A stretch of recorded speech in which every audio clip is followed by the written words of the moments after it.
bandiraɓe sehilaɓe heɗotoɓe radio Juillet sar jam hiire mum hannde ko ñalawma aljuma ɗo ko 12 lewru juillet hitande ujunnaji ɗi 24.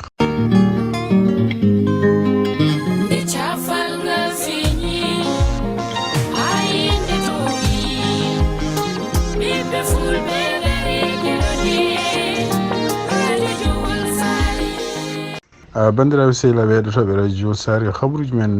puɗɗoɗen koye toon to États-Unis toon to Washington. donc caggal nde kanko président Joe Biden hanki nde o huccite jeyandiyankoɓe ɗum noon ko non seulement ko uddude botu o temps ngu arduno ngu ɗum noon ko yimɓe hakke noon capantati ɗiɗi leydi arnodi toon to Washington tawede ma anditare 75 wiijo hono fedde wiyetende o temps ene woni kanko waare makko huccite jeyandiyankoɓe donc naami jaabi won question ngaji won bon ko tesira hen hanki tan wonande yimɓe halallaɓe ko fati jeyandiyankaga o waɗi hen puujoji kewɗe hen saji ɗo fuuji ni o wi wonde ko Kamala Harris fuujiɗo ɗum Trump ɗum noon ko hunde nde ganduɗa hen kamɓe surtout yenni journaliste uji critique ko hen ɓe mbaali hanki ko hen kadi ɓe ñalli hannde ko wawi wonde fof ene wayno ko kanko président Joe Biden o holli pellital makko wonde ko kanko ko continue wonde candidat ɗum noon ne wayno ko won démocrate uji yaltuɓe hannde surtout sarɗiyankoɓe fuɗɗiɓe kañum koye men sipportude mo wi wonde ko heddiɓe démocrate fuddanoɓe haalde pour yo oppu candidature makko foof yo deƴƴu pawi hen ƴattoji ni ene jeeya hen kanko Peterman jeeyaɗo toon to Pennsylvania ene jeeya hen kadi sarɗiyankoɓe waɗɓe mum défendre oɗo saaji joni andaka taw noon ɗo e balɗe ɗiɗi garoje hono kanko surtout yenno gardiɗo suudu représentant ji to banggue démocrate en hono Hakim Jeffrey est ce que mo jogori waylude o wiide wonde ko kanko mo supporti Biden walla o supportani Biden pour heddade wonde candidat en ɗamina kadi hawnaki ɗo e balɗe garoje hono kanko ancien président Barack Obama e kanko kadi Nancy Pelosi hawnaki so tawi maɓe ƴeewa holto keewi ko ɓuuri hewde walla holko ɓuuri koɓe cikki ɓuuri wawde moƴƴude e wonde parti démocrate en est ce que kanko Biden heddo walla ɓe ƴeewa candidat goɗɗo donc ne waɗi fada balɗe garoje ene wawi ko wawi wonde fof en woni ko kanko président Joe Biden fuɗɗitima campagne makko mo ɗamina hande ñalawma ma yaton to Michigan hakkude aljuma en Michigan kadi ko nokku mo ganduɗa idi wonde woseji primaire bannoɗi toon hono yimɓe hewɓe taw ko famille aji men en jogui koreji men toon to Palestine walla leyɗele arbeɓe ene wayno ko kañum koyemin mbaɗino votini mbi gondani makko ɗum noon ko ɗum ƴeewata moƴƴinde haqqillaji ɓeɗon joni surtout toon to Michigan toon to Minnesota donc caggal nde foti hanki e wadde boto hanki e Hakim Jeffrey mo jogui mission joni o kala sarɗiyanki tinanoma wonde haali gueɗe ɗe ganduɗa ene il faut ko kanko op ma o yaa kadi waɗa feere beele waɗa campagne pour yiide ɓeɗon haaldude ɓeɗon ɗum fof ko beele omo daña haqqillaji men wawi wonde fof kadi e nder jeyandiyankoji galleji jeyandiyankoji hande kadi ñalli ko critique de hono kanko John Clooney acteur gonɗo toon to Californie kadi ko sehil makko kañum hoore mo windino lettere wi wonde ko ene wayno ko kanko Joe Biden foti ene wayno ko campagne baɗaɗe hande joni wiyata ko wonde ko kamɓe démocrate en candidat mabɓe wona journaliste wona kadi acteur uji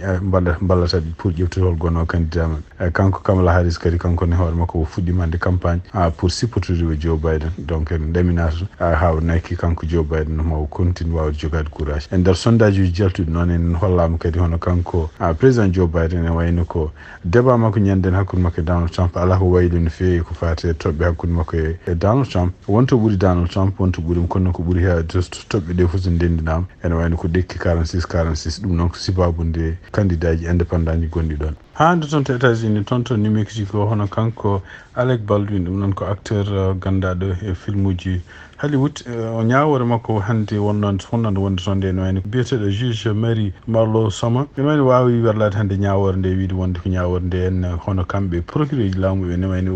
won gueɗe ɗe ganduɗa ɓe dokkani défense ɗum noon ko gueɗe mbiyata évidence ɗum noon ko kanko Alec Baldwin ene wayno ko nder hitande ujunnaje ɗiɗi e nogas go nden oɗon sahata film uji ɓe gonno omo ekkito ittude pisle e suudu muɗum taw ittude ɗum caggal koye entraînement tan ɓe gonno ɗum pour wadde film ndeko pisle o ene waɗi kuuri mato pelli neɗɗo goto waɗi ɗum kadi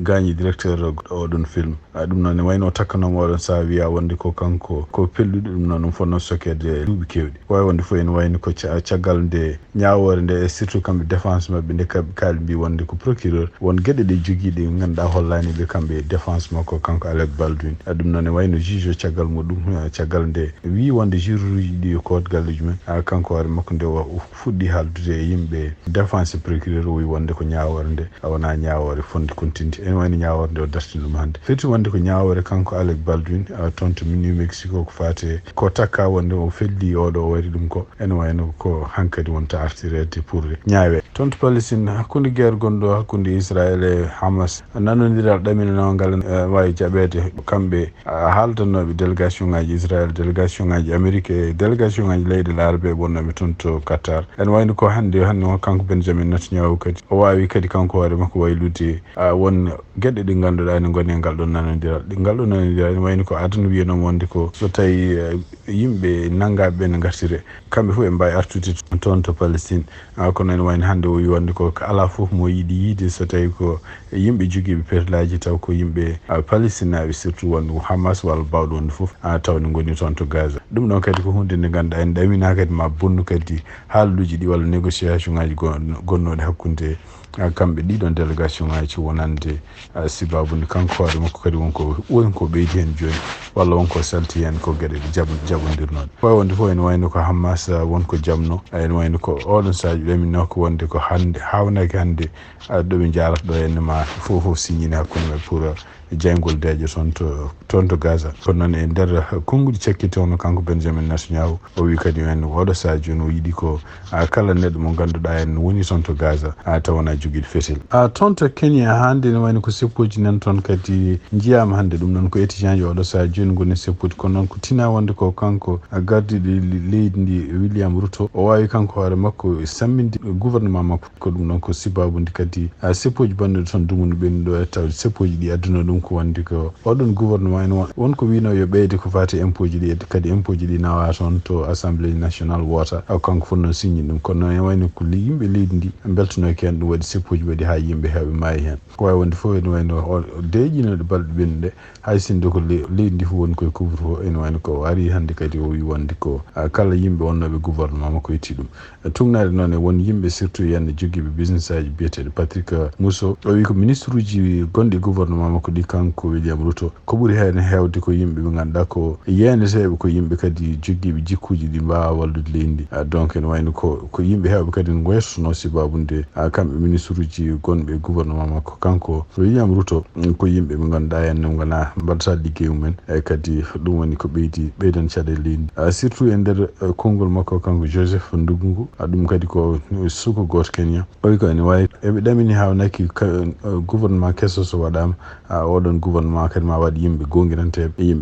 yimɓe joguiɓe ko fate wallude leydi ndi holno yarata yesso toon to Mauritanie hono kanko Biram Daw Abeid ɗum noon ko candidat mo perdunoɗo voteji bannoɗe ñande nogas jeenayyi lewru juin e voteji ɗiɗon taw donc 22,10% o dañi kanko woni deuxiéme caggal Ghazouani kono en wani kanko hande e nder konnguɗi jaltuɗi ha hande kanko jaɓani o gonɗinani laamugol walla gonɗinani résultat ji dokkuɗi hono Ghazouani victoire ɗi kadi o wi wonde komo continue ñagade yimɓe makko yimɓe supporteur ji makko yo gon mobilisé de maɓe continue wadde seppoji taw ko seppoji jam no mbiyata pacifique ko wawi wonde fof ene wayno kanko hoore makko kadi nder konnguɗi jaltude kanko o feeɗi kadi e leyɗele partenaire uji ko wayno États-Unis ko wayno France ko wayno Union européenne wiide makko wonde ɗeɗo leyɗele ko kañumen cuuɓi ko wonde banggue fraude waɗa to ɗum noon wiide wonde kadi mballa hono kanko Mohamed Cheikh Ghazouani ko wawi wonde fof ene wayno ko toon to Mauritanie tugnade kadi ko famata won parti ji reconnaisse ɗiɓi ka résultat ji no jeeya hen hono kanko Outouma Soumaré ene jeeya hen kadi hono kanko gardiɗo Tawassul parti ji goɗɗi ɗi henna ko wayno surtout parti makko kanko Biram Da Abeid e parti El Eid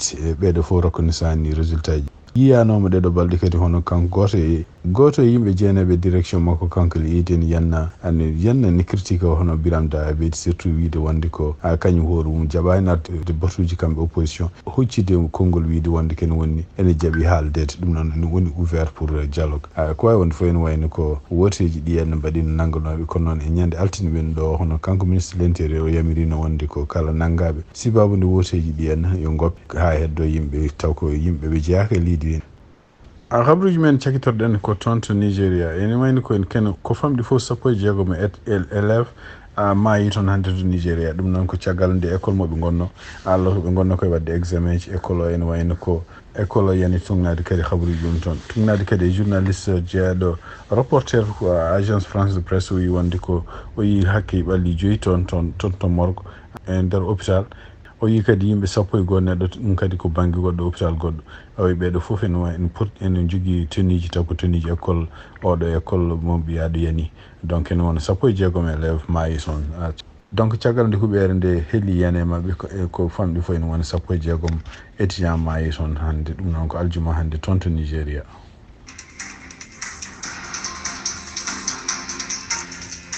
bandiraɓe sehilaɓe heɗotoɓe radio Juillet ɗi habaruji mi jogon noon hannde ɗemgal Pulaar siftindon toon hannde ko aljuma 12 lewru juillet hitan ujunnaji 2024 yen mbaale jaam ha janggo kadi so Allah jaaɓi on jarama.